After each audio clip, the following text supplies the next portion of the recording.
Alright, so it's December 20th, 2012.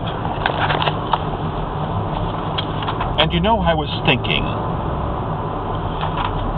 sometimes I wonder about my spirit that the Mormon God put in me.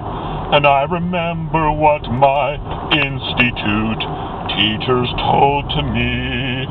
I remember how they told me just how the Mormon God created all his spirit children so that we could live on sod. We were all just sperm in God's balls. We started out the same, but the mother we had could have been any one of a million concubines.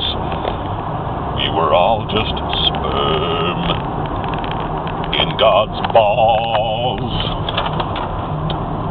So with this news, I now lay back in my bed with fright, 'cause I'm not sure I'll be able to poke a million women every night. But when I start to do the math, I realize one thing: I better damn well get planet-sized balls if my children are gonna sing, "We were all just sperm in God's balls. We started out the same, but the mother we had could have been any one of a million concubines. We were all just sperm in God's balls."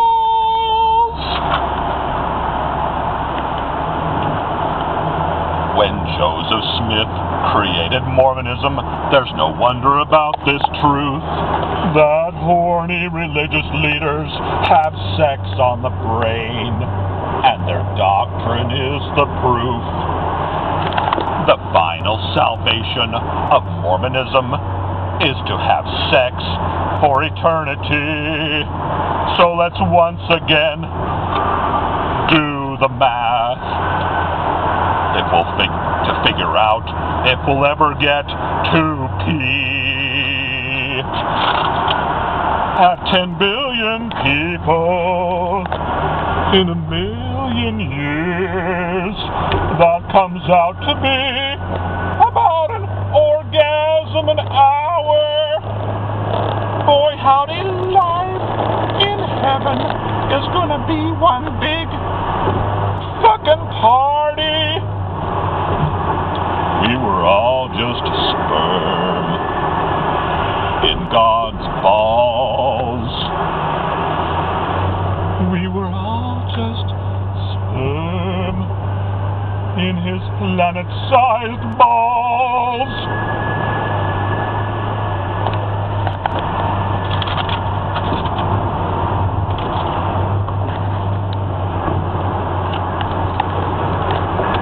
So anyway, that's that song.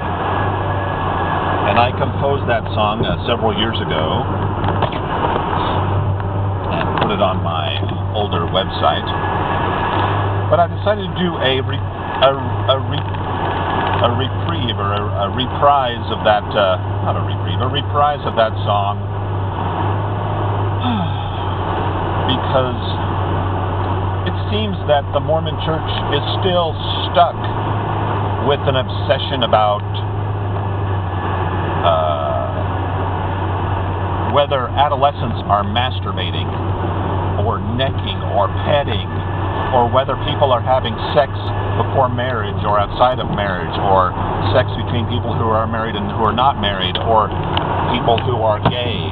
And they still have as a virtual Bible the book by Spencer Kimball, Miracle of Forgiveness, which goes into great length about Spencer Kimball's great hatred for the human condition in explicit detail.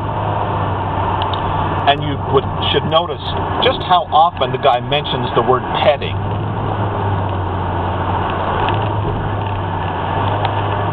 And all these other things.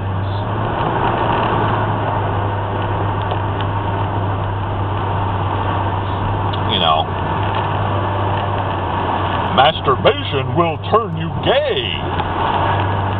And petting is not mentioned in the scriptures, but it's implicitly forbidden. Oh my goodness, petting, petting, petting. Just what is petting, petting, petting, petting, petting? Necking and petting, necking and petting. Spencer Kimball, oh my God. You have got a big problem, dude. With your necking and petting and masturbation and fornication and evil things and, oh my God, sex is so evil, Spencer Kimball.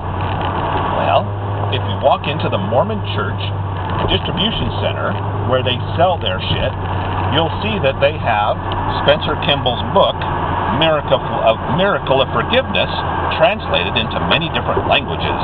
They have a little language section for each different language. And in that section they have Spencer Kimball's Miracle of Forgiveness. How about that? That must mean they still consider that fucking book to be important. So maybe the Mormon Church is more than just about family. Are they really about family if you get kicked out of your family for not going on a Mormon mission? Or if you get kicked out of your family for being gay? Are they really about family if they tell you that if you disagree with the Mormon Church that you'll be ostracized from your family? And notice also that if you're a man in a Mormon family and you don't go, and your wife does go, that's called a part-member family. Well, notice they've used the word part, or a divided family. The Mormon side and the non-Mormon side. The good side and the bad side. Yeah, they're all about family, aren't they? I don't think so. People can be fucking moral without sucking the ass of the fucking alien Mormon God. Or of any other God for that matter. That's the bottom line. So anyway, that's why I composed that little song. Because of the hypocrisy of Mormonism. Spencer Kimball's evil Miracle of Forgiveness book. And when you compare and contrast that with the founders of the Mormon religion doing what they did, and I've mentioned this before, but, well, as long as they're still sending out missionaries, as long as they're still publishing Miracle of Forgiveness, then we need to keep saying that it's hypocritical for a founder of a religion to have a 14-year-old wife and wives who were still married to other men, and then later have asswipe Spencer Kimball come out with his hate-filled book stating that necking and petting and fornication, also known as sex outside of marriage, is bad, bad, bad, and not ordained of God, and He'll send you to hell if you do it. So, anyway, that's that situation, okay?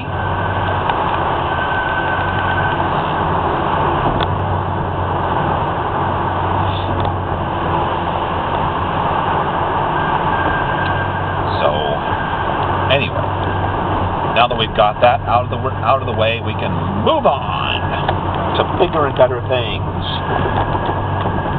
We're children of the Enlightenment. That means that maybe we're learning to get psychologically past the stupid stuff in religion.